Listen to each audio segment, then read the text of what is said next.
Hello guys. Hello welcome back to our new video. Constable തള്ളിക്കോളൂ. Comment ബോക്സിൽ വന്ന് കുറച്ചുപേര് negative comments ഇട്ടിട്ടുണ്ട്. നിന്റെ കയ്യിലിരിപ്പതായിരുന്നല്ലോ.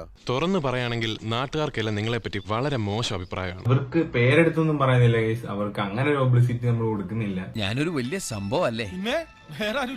മാർച്ച് 6 അല്ലേ എക്സാം. ഫസ്റ്റ് ഫിസിക്സ് പഠിക്കാൻ ഉണ്ടായിട്ടും ഉത്സവം എക്സ്പ്ലോർ ചെയ്ത് ബ്ലോഗ് ഒക്കെ എടുത്ത് നടക്കുവാണോ?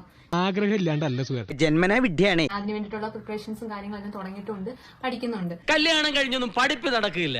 ഫുൾ ടൈം ഹോംവർക്കും പ്രാക്ടിക്കലും ആയിരിക്കും. പക്ഷെ നമ്മൾ അതൊന്നും നമ്മുടെ ബ്ലോഗിൽ അപ്ലോഡ് ചെയ്യുന്നില്ല എന്നേ ഉള്ളൂ. ഇനിയിപ്പോ നമ്മൾ അത് അപ്ലോഡ് ചെയ്താലും എന്താണ് പറയുന്നത്, വീഡിയോക്ക് വേണ്ടി പഠിക്കുന്നു.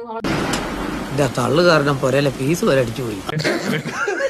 രണ്ടുപേരും ഒരുമിച്ച് കല്യാണം കഴിച്ചെന്ന് പറഞ്ഞ് ജീവിതം അങ്ങനെ കുളം തോണ്ടി പോണ്ടതാണ്. അങ്ങനെ എന്താ പറയുക. ഇപ്പൊ ഏകദേശം ശരിയായി. പോയി പഠിക്ക് പൂജ. എക്സാം അല്ലേ, റിസൾട്ട് വരുമ്പോ അതൊന്ന് കാണിക്കണേ ഗൈസ്. അല്ല അഥവാ ഇനി ഇൻകേസ് ഞാൻ പ്ലസ് ടു തോക്കുക എന്ന് വെച്ചോട്ടെ, ഓക്കെ കുഴപ്പമില്ല. ഇവനെ കൂലിപ്പണിക്ക് വിട്ടിട്ടാണെങ്കിലും ഞാൻ എങ്ങനെയാലും ജീവിക്കും. ചോട്ടിന്റെ വീട്ടിലൊരു സപ്പോർട്ട് ഉണ്ടായതാണ് ഇപ്പൊ ഞാൻ പഠിക്കാൻ പോകുന്നത് പോലും.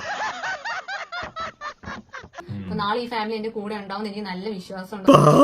ഇവന്റെ ബലഹീനത മനസ്സിലാക്കില്ലല്ലോ. എന്നോട് ചോട്ടും ഉണ്ടാവും എനിക്ക് നല്ല ഉറപ്പുണ്ട്. പരിഹാരം ഇല്ല. എല്ലാം നിന്റെ വിധിയാണെന്ന് സമാധാനം. എല്ലാവർക്കും സന്തോഷമായല്ലോ.